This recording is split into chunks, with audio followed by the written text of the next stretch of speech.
Welcome students. Today I will teach you a grammatical term, grammatical item, preposition. First of all, I would like to introduce what is preposition. Okay?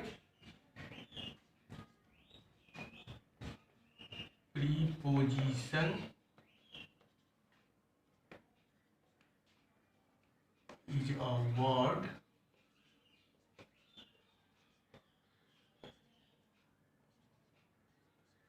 is a word that shows the relation between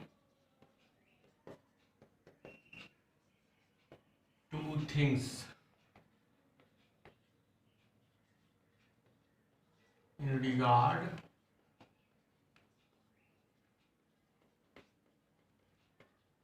position in a sentence. Okay, what is preposition?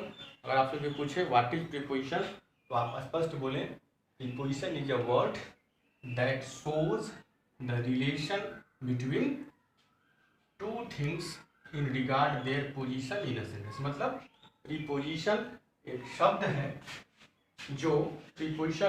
है जो sentence में आए दो चीजों के बीच उनके position के अनुसार संबंध बतलाता है। Clear?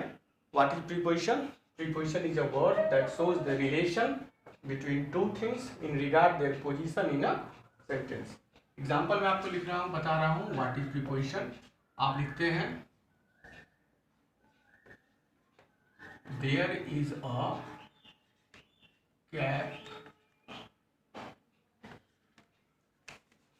There is a book on the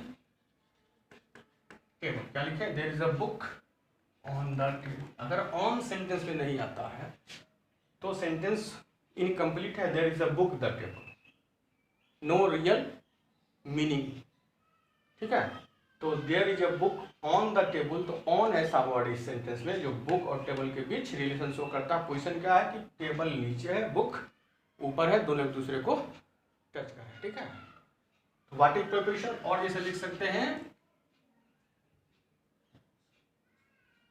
we take out butter from milk.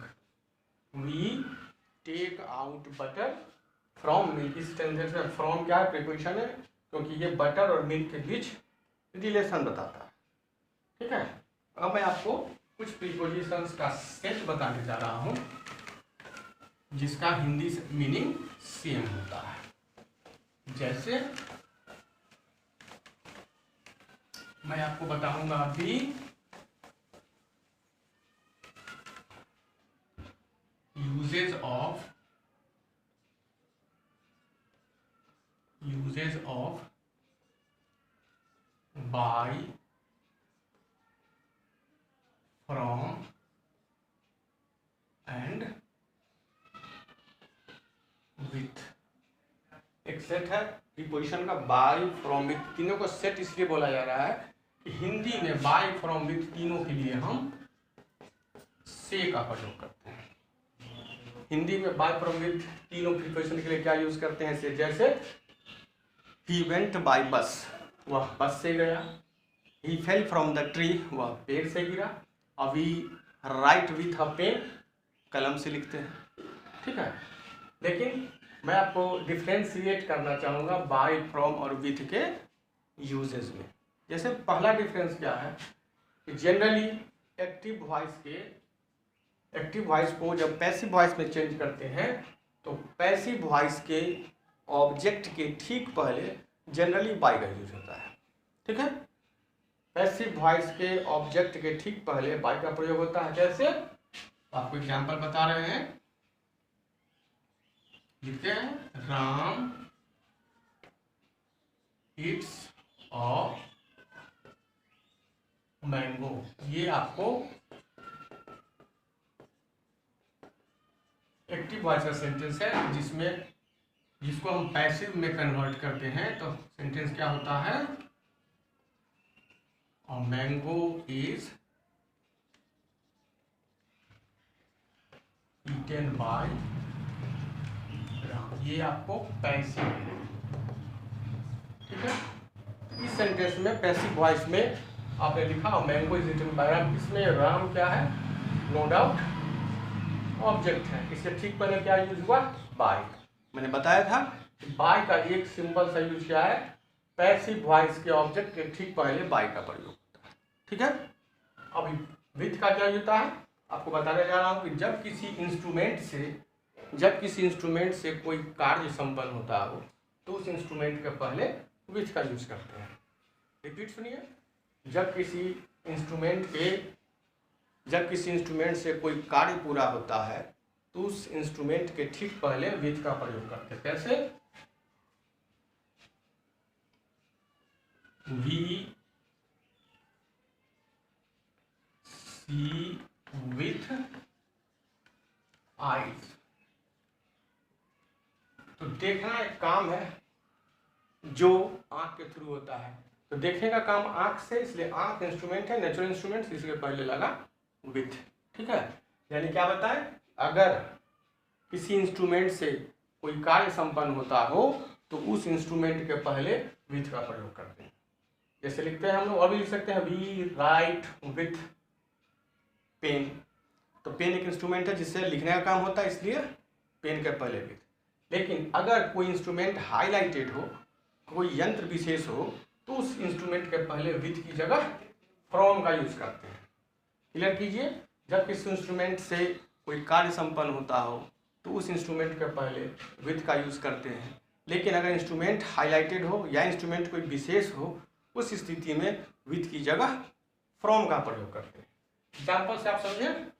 जैसे मैं आपको दो एग्जाम्पल देने जा रहा हूं। ही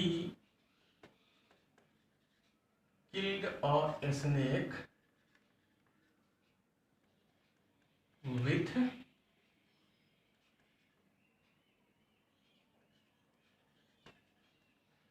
लाठी। लिखा है लाठी पर, आप फनी मत समझिएगा। लाठी मैंने स्टिक में तो छोटा स्टिक जो गुरुजी के पास होता है उससे सांप नहीं मरेगा, इसलिए हमने लाठी वर्ड यूज किया। जैसे BAZAR बाजार, JUNGLE जंगल, उसी तरह से LATHI लाठी, ठीक है। कोई डाउट नहीं होना चाहिए। He killed a snake with लाठी। फिर दूसरा सेंटेंस लिखते हैं, और soldier killed a snake dash AK-47।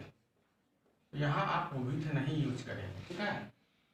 आपने दो सेंटेंस बताया, अभी जस्ट आपको रूल क्या बताया कि अगर किसी इंस्ट्रूमेंट से कोई कार्य संपन्न हो तो उस इंस्ट्रूमेंट के पहले विथ का प्रयोग होता है। जैसे सांप मारने का काम लाठी से, तो लाठी एक इंस्ट्रूमेंट, उसके पहले विथ। लेकिन अगर इंस्ट्रूमेंट कोई विशेष हो तो वहाँ विथ की जगह फ्रॉम का प्रयोग करते हैं। जैसे दूसरा sentence, soldier killed a snake from AK-47, not यहाँ विथ। यहाँ पर इंस्ट्रूमेंट सिंपल नहीं स्पेशल, ऐसा कोई रियल घटना हो जाए किसी सोल्जर द्वारा AK-47 से स्नेक को मारा जाए तो शायद ये पेपर मिल बनता है। यानी यहाँ पर इंस्ट्रूमेंट हाईलाइटेड है। तो रूल क्लियर हो गया कि अगर किसी इंस्ट्रूमेंट के पहले कोई कार्य संपन्न, यदि किसी इंस्ट्रूमेंट से कोई कार्य संपन्न हो तो उस इंस्ट्रूमेंट के पहले विथ लगता है। लेकिन यंत्र अगर विशेष हो तो विथ की जगह फ्रॉम का प्रयोग होता है। अभी तक हमने क्या बताया? पैसिव वॉइस के ऑब्जेक्ट के ठीक पहले बाय का प्रयोग होता है, और किसी इंस्ट्रूमेंट से कोई कार्य संपन्न हो तो उस इंस्ट्रूमेंट के पहले विथ लगता है। लेकिन इंस्ट्रूमेंट अगर स्पेशल हो तो विथ की जगह फ्रॉम का प्रयोग होता है। फिर आप पूछेंगे फ्रॉम का सिंपल यूज क्या है?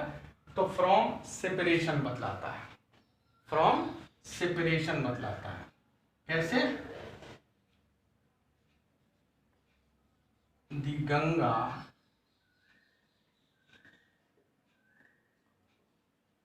comes out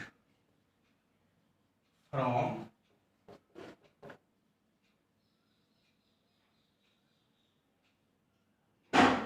Ganga comes out from the Himalaya.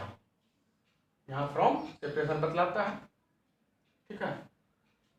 उसी तरह से आपको अभी तक हमने जनरल यूज बताया बाय का, फ्रॉम का, विथ का, ठीक है, कि बाय का यूज पैसिव वॉइस का ऑब्जेक्ट पहले, इंस्ट्रूमेंट से कोई काम हो तो इंस्ट्रूमेंट के पहले विथ, लेकिन इंस्ट्रूमेंट विशेष हो तो फ्रॉम, और फ्रॉम सेपरेशन बतलाता है, ठीक है। अब मैं आपको बताऊंगा special usage of bye.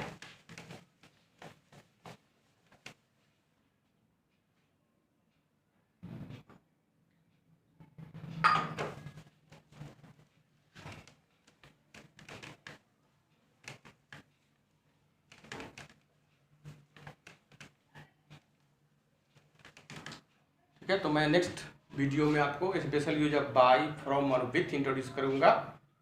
Thank you.